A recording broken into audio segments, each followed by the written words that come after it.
everybody. So I've been wanting to get back on for a while now. Welcome to Life is a Garden. My name is Aziza. I'm not always good with introducing myself, but that is who I am. And the last time I was on here, I was doing my first part of my update, and I'm hoping I can get this part of the day update in, and my video will not turn off on me, and I have enough storage. So I didn't remember where I left off. I don't remember where I left off, but I will say that I am currently in treatment, and I'm on a new drug. I want to try to pronounce it for you, but I haven't been reading it the last couple of weeks. I haven't pronounced it, so I kind of forget, but it has like a weird, it kind of reminds me of like the alien language, or like if any of you are familiar with that old school movie called Enemy Mine, I think it was called. It's just some weird name, but anyways, they don't have a lot of data on it.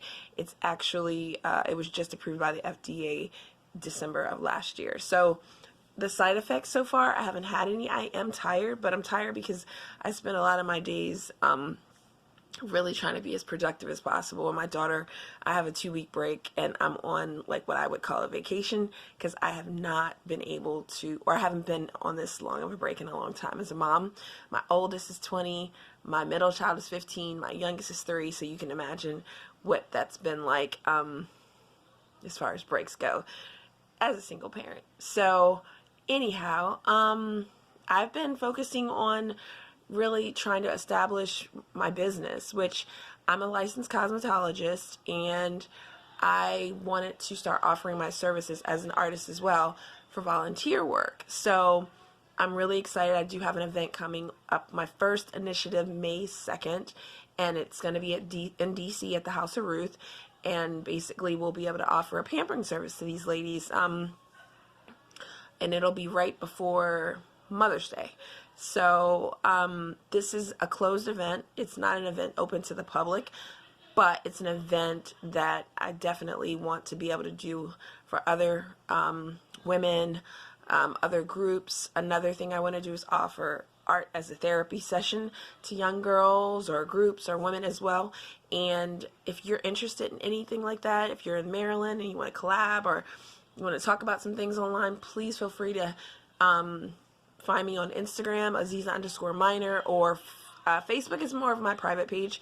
You can definitely inbox me here. Sometimes, as you all know, the algorithm on YouTube is kind of weird, but you can also email me, and I'll provide that in the description.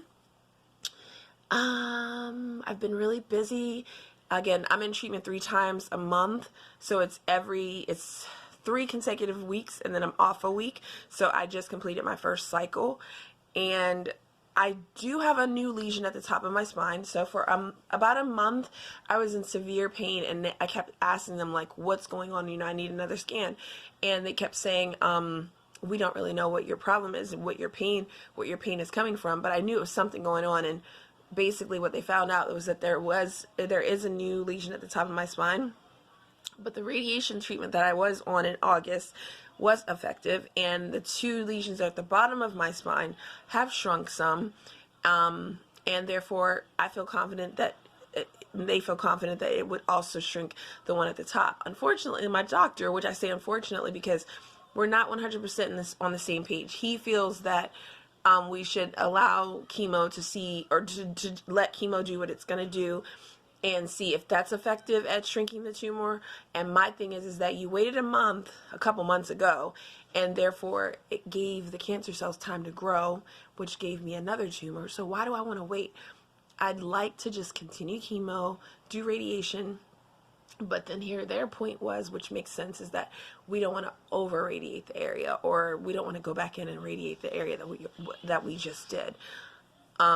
There's a lot of stuff that I just don't know, because I'm not a doctor, and I wasn't trained, I wasn't educated to be a doctor, but there is a lot of stuff that I do know because I've been on this journey since 2013, and I'm familiar with my body. So it can be frustrating when the doctor tells you, like, well, we don't think that's your problem, and you feel it.